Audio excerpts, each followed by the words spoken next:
Good morning, good afternoon, or good evening, whatever time you decide to watch this video.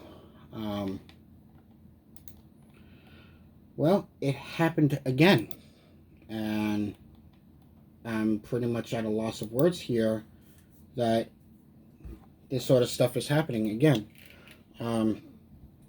We had another shooting in a school, and in this case, it happened in a state where they have some of the strictest gun laws in the land right now, and so many gun restrictions and whatnot. So I'm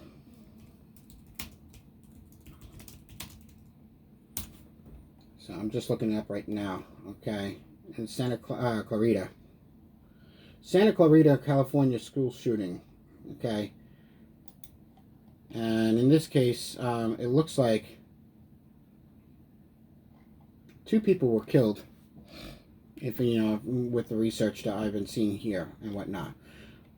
Why am I bringing up this video here is this, okay? Some time ago, I posted a video on my Facebook page, and it was about the shooting that occurred here in my home state, where I currently live right now, and there was all kinds of talks about banning a specific type of firearm. And me personally, I made a huge think about it, saying that banning the firearm is not going to be the issue here.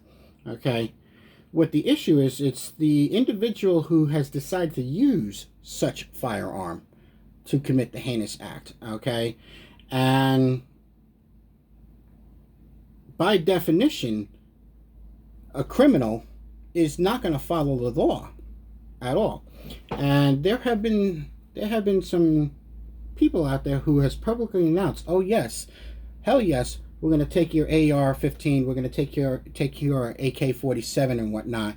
And I sit here and I cringe on why they would do something like that, when all that's doing is hurting the law-abiding citizen here.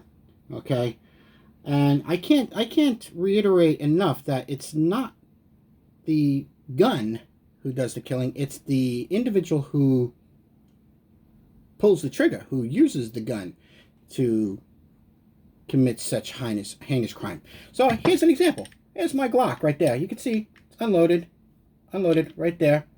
Right, if you look down there, no magazine, no nothing. But what if I turn around? It's loaded, right? It's loaded now. Guess what? This gun is hot. But I put it right there. I can let it sit there for the rest of this video right here. It's not going to get up and kill anybody, okay? But if I go ahead and pick up said firearm and I point it at you, and said, you know what? I made a conscious decision to pick up the firearm and, pull the trigger. That was my decision. It wasn't gun's decision. So why would you want to ban that? Okay, well, why would you want to ban the other type of firearms? I mean, I got news to you. I can't say this enough. The AR-15 that is sold to the general public here is no different technology wise than that handgun. Okay, it's what they call a semi-automatic rifle. The only difference is it's longer, where this handgun is only 6 inches long. Okay, technology is the same. You pull the trigger once and only one round is fired. I have to physically let go of the trigger and go into reset mode and pull that trigger again in order for it to shoot another round. Okay, and so forth and so on. Where am I going with this? Okay, California has, again, some of the strictest gun rules out there. Okay, they have a limitation on how many rounds can be held in a magazine. They limit certain types of firearms, okay, and what features they can have on said firearms. Case in example, in California, you can't have a pistol grip on your semi-automatic rifle, okay? And if you do, it's considered an assault rifle, and there you have to register it, okay? So you can't have a flash hider on the muzzle. You can't have a flash hider on the muzzle of said rifle And if you do, you have to have it. Then it classifies that rifle as an assault rifle. All right. So that's just to give you some examples. Okay. That's just to give you some example. So again, being the fact that this happened in the state where it has some of the strictest gun laws, then by logic, this shouldn't have happened. Then this individual should not have been able to walk into the school and kill two people. You know, two people that were lost, and I think it was total five people overall that was injured. Okay, and so I sit here and I question, why did this happen? Okay, again, doesn't matter how many laws are out there in the books. You can't do this, you can't do that, but yet there are individuals out there who disregard the law and turn around and say, you know what, I'm going to do it anyway. That's basically what I just said before. By definition, a criminal is not going to follow the laws. They're not going to follow the rules and regulations that are set forth. Okay, so banning all this stuff in California didn't do anything. It didn't protect these people here. Okay, did not. All those gun control measures did not protect what happened in California at all. All right, and it did not protect any of the other school shootings that occurred and that have occurred in El Paso, Parkland, Columbine, Sandy Hook. Okay, it did Virginia Tech. Okay, it didn't protect those students whatsoever. All the gun control measures that have been passed and put into law, all that has done is restricted us law-abiding citizens, you know, of carrying a firearm or having a certain type of firearm that we desire. Okay, that's all it did was it has limited us. It did not stop the criminal. All right. An individual by the name Colin Noir, you could actually find him on YouTube. He actually said something about a year and a half ago that made an amazing amount of sense, and you might want to check him out and find out what he has to say, on this stuff and everything like that. I'm going to just reiterate what I said, what he said. Okay, if you really want to protect the students from said violence, maybe it's time right now that we stepped up our security in the schools. Okay, I have 3 nieces. All of them are teenage girls. Okay, all of them are in the 3 teenage girls and everything like that. They are attending high school. All 3 of them attend the same high school and whatnot.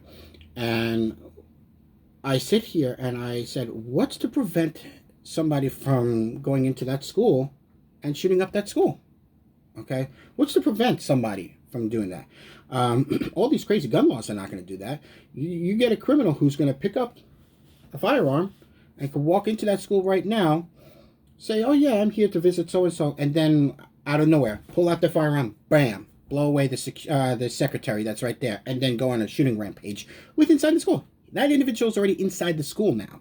Already in the school, right? So, right? And right now, there are laws that an individual legally cannot carry a firearm onto school property, okay? Me being a concealed carry holder or anything like that, when I go to my niece's functions, when any one of my niece's functions at the school, I have to disarm myself. I have to put my firearm away. I can't even have it on the school property, okay? Not allowed to be on school property. Legally cannot be on school property with my firearm, okay? It's the law. But who's to say that I cannot put something in my pocket, walk in that school completely concealed, having the firearm completely concealed, nobody knows, and then all of a sudden pull out said firearm and start shooting up however many, okay? There's a problem there, okay? So the bottom line is that we need to start considering the idea of stepping up our school security, okay, to not just having somebody who's an armed individual at the main entrance, just basically watching over things or anything like that. It's now to a point where we need to start going to the kind of security measures like we have at the airports. And here's an example, okay? Back in 1988, there was a horrible tragically horrible accident that occurred. And it wasn't even an accident, it was a terrorist attack. Okay? It was a terrorist attack where a bomb was planted on board a Pan Am flight that started in Paris, France. It landed in Heathrow, London Airport, and then it was going to continue on to JFK in Long Island, JFK, New York City. Okay, if you know your history, aviation history, that was Flight 103. Okay, Pan Am Flight 103.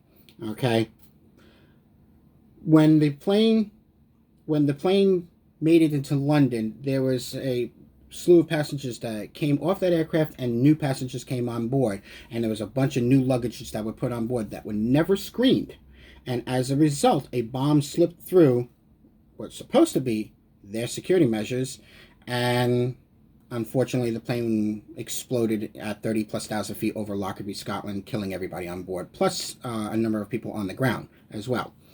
And because of that, the FAA, Federal Aviation Administration, stepped up security in the airports, where now bags get screened at the airport level for said, possible explosives and whatnot.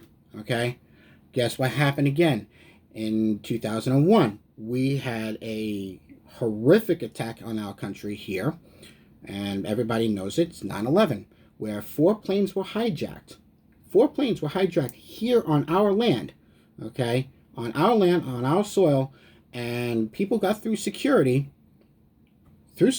with weapons, and they hijacked said aircraft and they crashed them into the World Trade Center.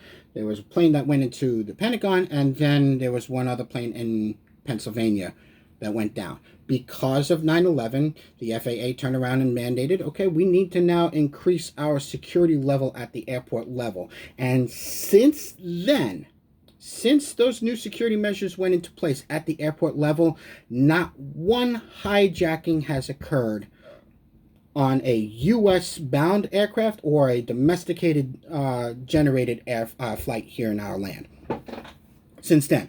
And now it's 2019, and we're going 2001 to 2019, so that's 18 years that our flights have been safe for the most part. Okay, for the most part. The bottom line is, I can't say statistically what has happened on flights outside of the United States, like over, like, let's say in Malaysia or India or China or Russia, or I can't speak for those countries, but I can say for a flight that was going to be going to the United States, generated or originated from the United States, or domestically flying within the United States soil, airspace, excuse me, there has not been a hijacking whatsoever. Okay, whatsoever. So why can't we implement said technology into the schools here? Okay, we can set up metal detectors. We can set up metal detectors and screening checkpoints at every single entrance of every single school here. And the cost of said installation of technology is not exactly the cheapest thing in the world, but it's also not catastrophically expensive to the point where it's impossible. Okay, they do it in sporting events right now. You go to any sporting events, such as Major League Baseball, the NFL. I don't know. I mean, I'm sorry, not NFL, NHL, because I know that I was just recently over at the local hockey arena here in my city that I live in, and there's metal detectors there. There's metal detectors when you go into the stadium. I was recently in New York City back in August, and I went to see a game at Citi Field, and I went through security over there. They went through the metal detectors. There's armed security and armed police officers surrounding the stadium, protecting the individuals who are there. Okay, plus all the screening that went on, with the spectators of the sport. Why can't we do that with our schools? Okay, I have no problems putting up my hard-earned tax money, my hard-earned money that I work very hard for, all right, and pay taxes on, to go towards securing my schools. I have absolutely no problems. If it means it's going to be a security measure that's going to work, absolutely, sign me up. Okay? I would have absolutely no problems putting up that kind of money to make sure that my nieces over at my younger brother's house, my sister-in-law's house, when they go to their school, their high school, that they're protected. Okay? Now, the last thing I'm going to point out, I've been now talking now for the past 15 minutes here. I loaded up my handgun. It's still hot. It's sitting right there. It has not moved. It has not done anything in the 15 plus minutes that I've been talking here, and get up and try to shoot somebody. So it all boils right back down to the point. It's not the gun that does the killing. It's the individual who picks up said firearms, points it towards you, and guess what? There we go. Points it towards you, and then pulls that trigger. If I go to pull that trigger, and I pointed that firearm towards you, yeah, you're gonna be in a world of hurt, probably dead. But that's the first time I picked up that firearm right there. Okay? So, gotta remember, guys, alright? It's not the gun control that we need to start looking into. We need to start looking at improving our security at our schools. If we improve our security at the schools and everything like that, that right there is what I would call common sense gun control. Okay? The common sense is improve our security at the schools. Have the proper personnel in place to be able to stop the threat if said threat tried to breach security and whatnot. Have the proper individuals there to stop the threat. Have the proper technology there to stop the threat. Not limit my right to carry a firearm. Not limit my right to own a specific type of rifle. Because they think that's the evil gun. It's the evil firearm of the industry. I'm going to leave you with that thought, folks, and comment below and tell me what you think. All right? Thank you.